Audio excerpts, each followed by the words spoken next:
This is Andreas from Ukulele in Berlin, Germany. In this video, I want to show you my brand new Hozen Baritone Koa ukulele.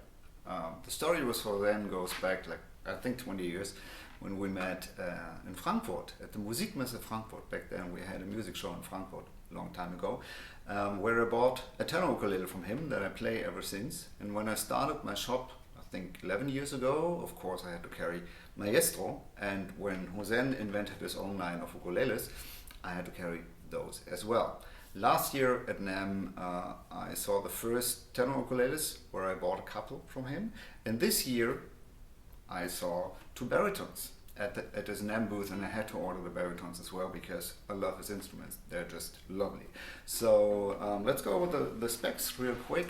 We have a body of Koa, so I'm trying to show you the grain of that. Oops, that's pretty hard with the light in the back that reflects.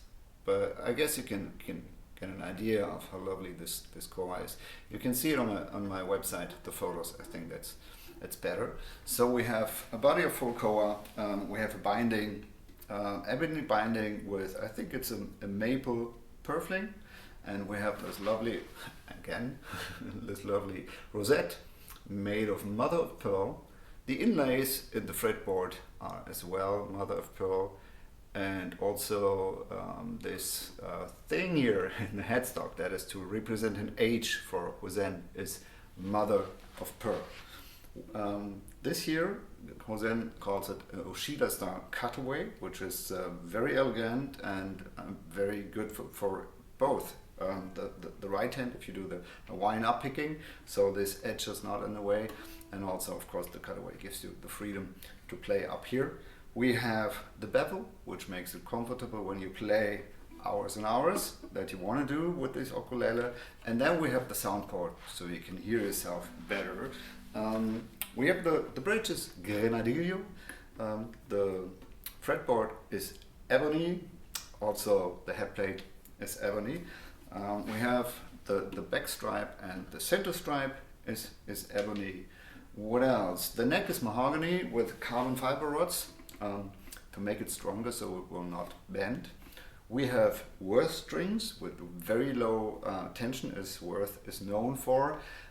For me, as a very hard player, I probably would choose strings with higher tension, but this is personal taste. And I have to admit that the sound of the Worth strings really fits the sound of this ukulele. It's very warm, it's very round. So let's play a bit, because specs are nice, but sound is more important.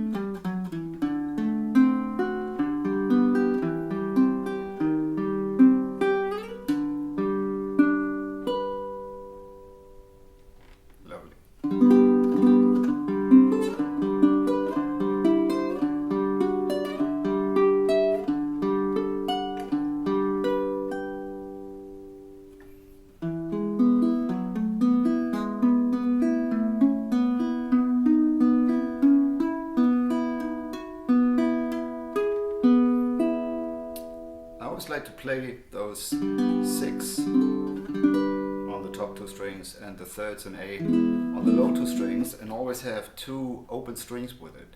So you can compare how the notes, the fretted notes, sound up the fretboard. Do they get weaker or not? Because most ukuleles sound pretty good in the first range, in the first couple of frets, but the G on a baritone or a C on a tenor probably always sounds fairly good. But when you go up, mostly on not so good ukuleles, let's put it that way, the fretted notes get weaker. So I always have those 2 notes ringing to compare if the fretted notes get weaker. And they don't, at least not on Hozen's instruments. And the same in A. Strings, and that's really a tough job with the worst strings because the tension is so light. It's so easy to fret a bit too hard, so the intonation goes out of tune. You really have to be careful with the worst strings. This is one of the reasons I would probably use strings with higher tension, but again, personal taste.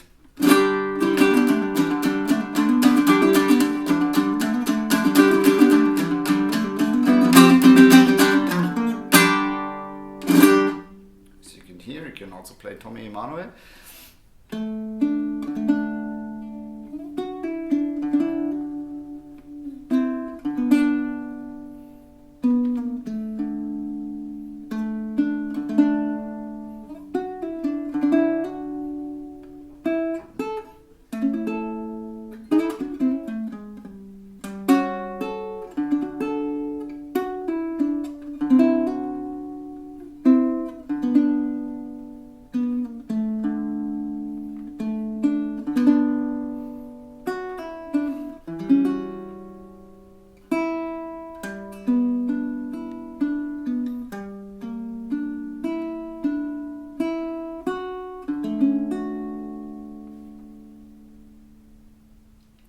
As I said, a lovely sounding instrument.